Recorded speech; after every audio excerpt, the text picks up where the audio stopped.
Assembly సమావేశాల్లో కూడా అవే చెప్పుకుంటూ వస్తూ బడ్జెట్లు పెట్టే టైంకి కాళ్ళు చేతులు పైకి తేలేశారు. అలా రంగయ్య గారు చచ్చిపోయింది ఒక పెద్ద ఎజెండా.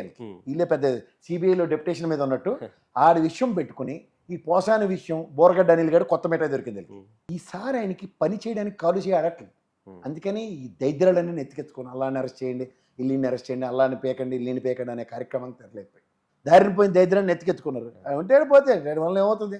ఒక ఎమ్మెల్యే పేరుని అని వీళ్ళందరికీ బెయిల్ వచ్చి కూర్చొని ఉన్నాయి కదా.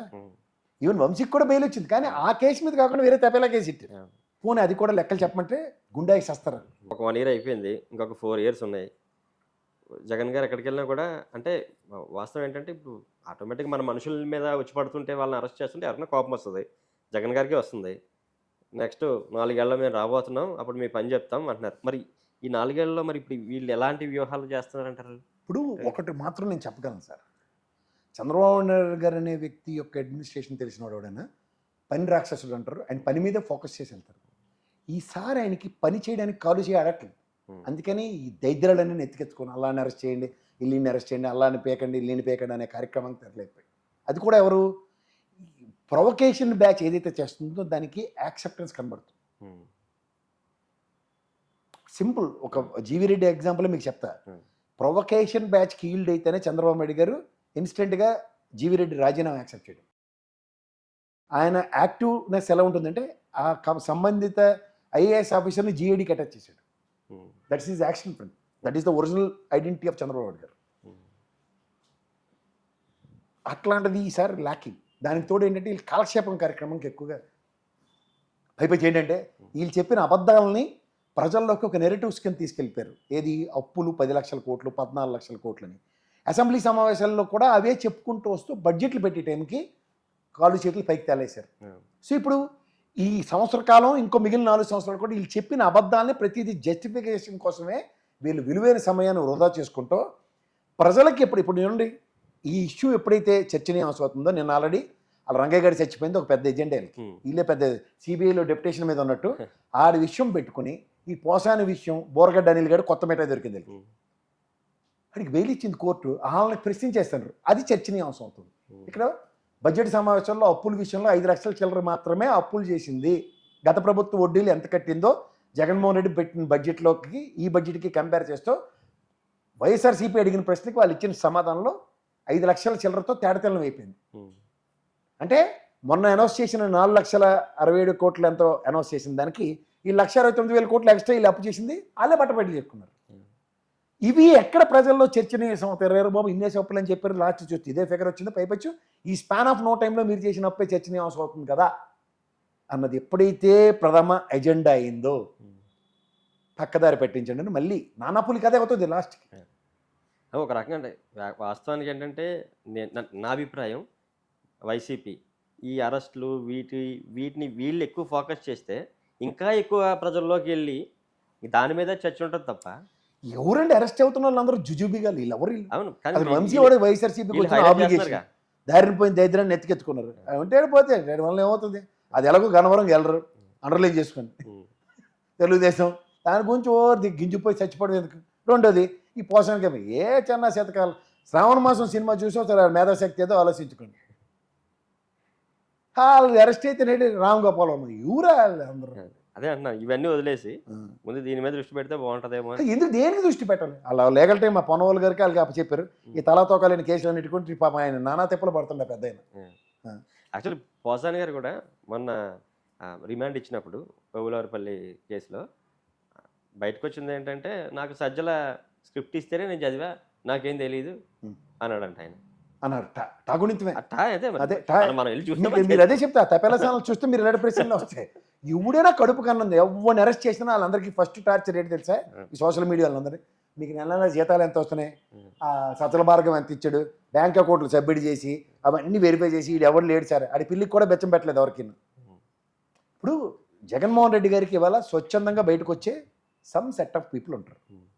దానికి వచ్చిన ఎగ్జాంపుల్ చెప్పండి మీకు. నంద్యాలలో చంద్రబాబు నాయుడు గారిని అరెస్ట్ చేశారు కదా, జైలుకి తీసుకొచ్చారు, కోర్టుకు తీసుకొచ్చి జైలుకి ఎత్తిదాకా ఎక్కడైనా పట్టుమని 10 మంది కనబడరు మీకు? ఒక్క చిలకలూరుపేటలోనే ఆ శ్రవణ్ గారు పాపం వెళ్ళి ఆయన కష్టపడ్డాడు, అవునంటారు కదా. ఇంకెక్కడైనా ఎవడని కనబడ్డా? కానీ జైలు నుంచి బయటకు వచ్చాం కానీ పూల దాంట్లో హారాలు, ఎందుకంటే అందరూ మెట జింగి చిక్కం బ్యాచే కాబట్టి. అంటే ఉండండి, చెప్పండి. మధ్యలో దూరకండి, ఆగండి. ఆ స్థానంలో పక్క పేరు పెట్టించి లేదు, నీ పక్కదారి మొదటి పట్టించట్లేదు. నేర్చుకున్న జర్నలిజం మాత్రం సంస్థ మీద మాసేట గౌరవం ఉన్నట్టుంది. ఇప్పుడు మీరు ఇంకోటి గమనించారా, వంశీ అరెస్ట్ అయితే లేదా సురేష్ అరెస్ట్ అయినప్పుడు జగన్మోహన్ రెడ్డిని పలకరించడానికి వచ్చాడు. ఆ. అధినాయకుడు బయటకు వస్తే శ్రేణులు ఎలా సమాయత్తమై బయటకు వస్తున్నాయి చూసారు, గమనించారా? గమనించాను. ఇది అధినాయకుడికి వస్తే కూడా శ్రేణులు స్పందనలు కరువు అయిన దగ్గర ఆద్యంతో కడుపు మంటే ఉంటుంది కదా. అంతేనండి. ఇది ఫస్ట్ నెరేటివ్. ఈ నెరేటివ్స్ అన్నీ మనం కాదు, చంద్రబాబు నాయుడు గారు అనే ఒక మేధా సంపత్తి ఉన్న వ్యక్తి ఖచ్చితంగా ప్రక్షాళించుకుంటూ ఉంటాడు. This is what is original potential and capability. దాని మీద స్ట్రెస్ ఇచ్చి వర్క్ చేస్తున్నాడు. ఇప్పుడు ఇది అరెస్ట్ల పర్వం కంటిన్యూ అవుతుంది. మీరు అన్నట్టు ఎవరిని పడితే ఆయన అరెస్ట్ చేస్తుంటారు, అందరూ తలకమాసం బ్యాచే. నాకైతే ఇప్పటిదాకా పనికొచ్చినాడు ఎవరు కనపడలేదు. మరి ఆ బ్యాచ్ని పట్టుకుని ఎందుకు వేలాడుతున్నారంటే వీళ్ళు ప్లాన్ చేసుకోవాలి కదా, ఎవరు అవి వదిలిపెట్టి వైసీపీ. సార్ ఒకటి, ఇప్పుడు నేను అంటుంది ఏంటి, వీళ్ళు ఒక కన్సర్న్తో ఒక వ్యక్తిని అరెస్ట్ చేశారనుకోండి, ఒక ఎమ్మెల్యే పేరుని అని, వీళ్ళందరికీ బెయిల్ వచ్చి కూర్చొని ఉన్నాయి కదా. ఈవెన్ వంశీకి కూడా బెయిల్ వచ్చింది, కానీ ఆ కేసు మీద కాకుండా వేరే తపేలా కేసు ఇట్టారు. పరమానంద శిష్యులు కదలా వాళ్ళు కూర్చుని కొమ్మను అరుక్కున్నట్టు, అరే మన ఆయనలోనే మన దరిద్రాలన్నీ మనమే బయట పెట్టుకునే కార్యక్రమం ఇది. అలా పరిటాల రవి గారి దగ్గర నుంచి తిరుగుతున్నాడు ఆ వంశీ. అప్పటి నుంచి గడపారు బ్యాచ్ నాకు తెలిసి.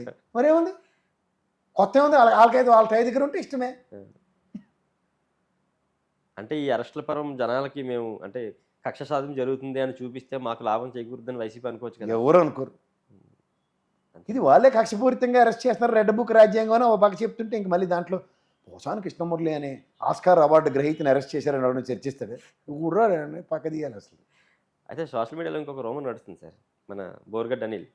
ఇప్పుడు బెయిల్ వచ్చిన సంగతి వాస్తవానికి చాలామందికి తెలియదు. అయితే ఆయన బెయిల్ మీద బయటకు వచ్చిన సంగతి ఇప్పుడు ఏంటంటే, బెయిల్ మీద బయటకు వచ్చాడు, ఆయన బెయిల్ ఏమంటాం ఎక్స్పైర్ అయిపోయింది, యాక్చువల్గా వచ్చి సరెండర్ అవ్వాలి.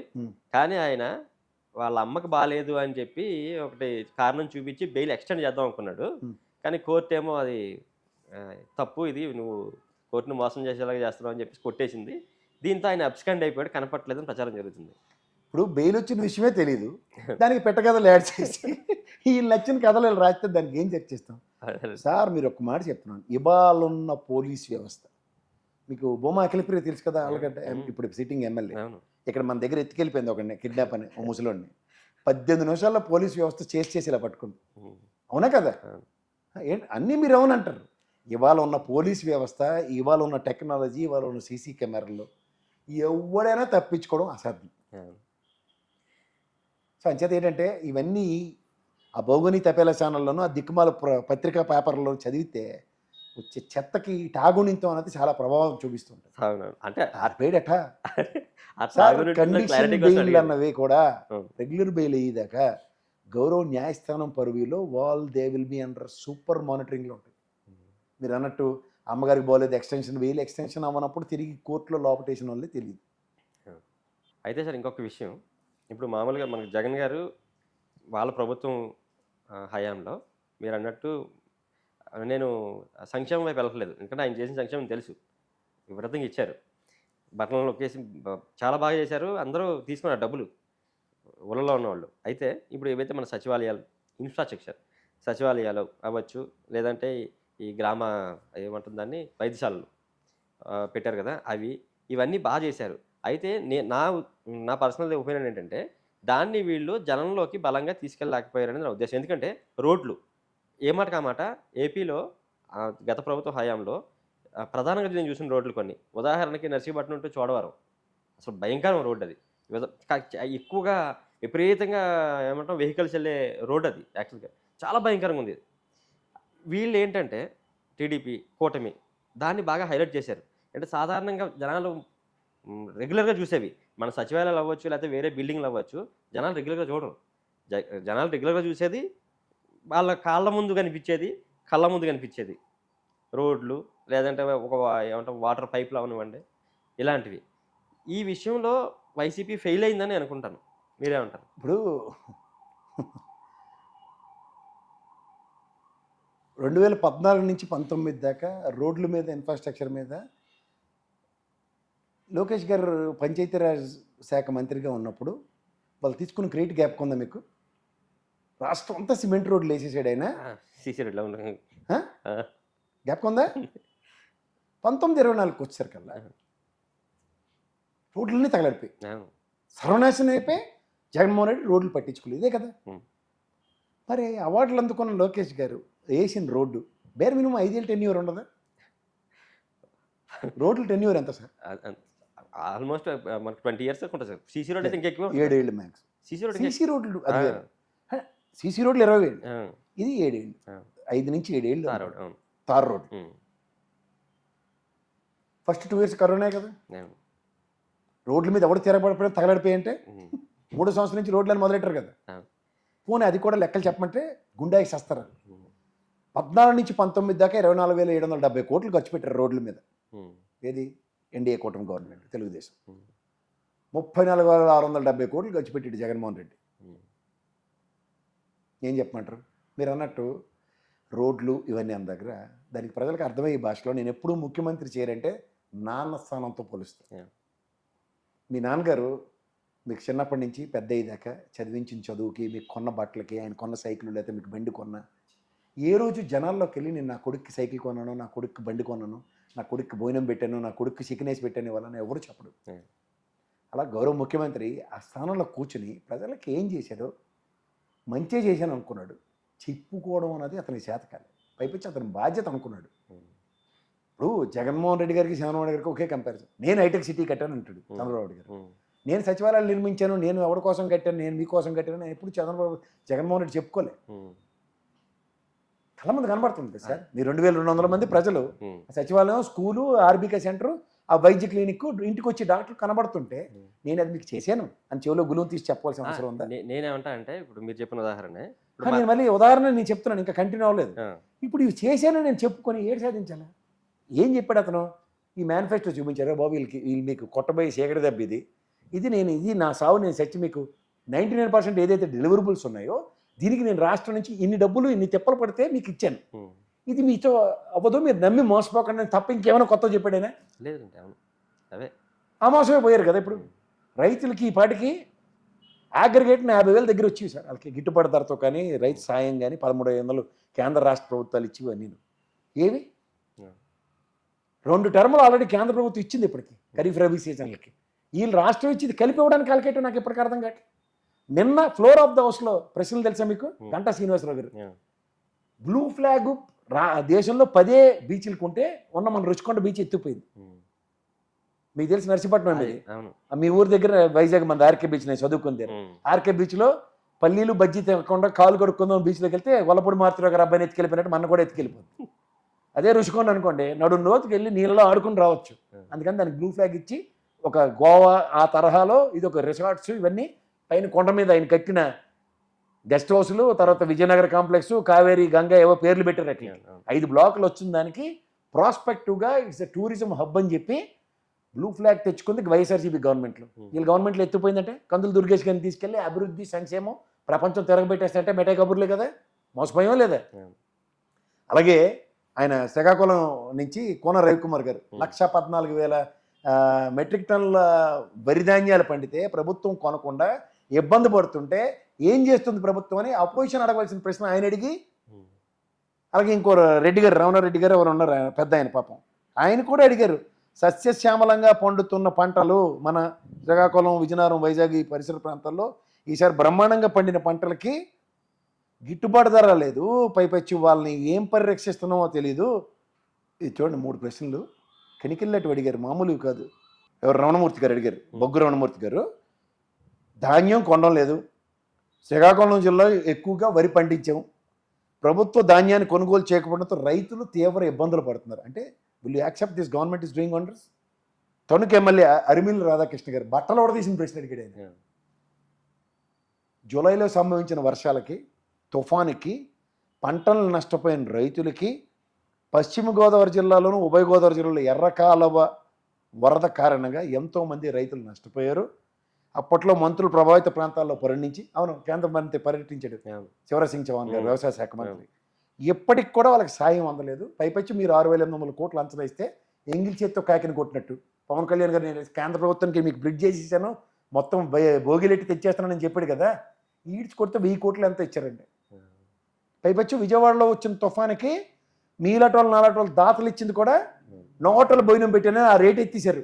నారాయణ గారు పెట్టిన భోజనం రేటు చూస్తే గుండెకి శాస్త్రం మనలాంటి వాళ్ళు బొట్టబోయిన మన సుబ్బయ్య హోటల్లో బొట్టబోయిన 4 తినొచ్చు 340 రూపాయలకి.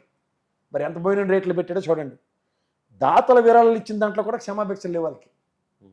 అక్కడ విజయవాడ వరసాయం ఎవరికి అందలేదని నేను కాదు, గౌరవ ముఖ్యమంత్రి గారే బియ్యం అన్నం ఇవన్నీ మేము ఆ లోపల ప్రాంతాల వాళ్ళకి అందించలేకపోని చెప్పారు.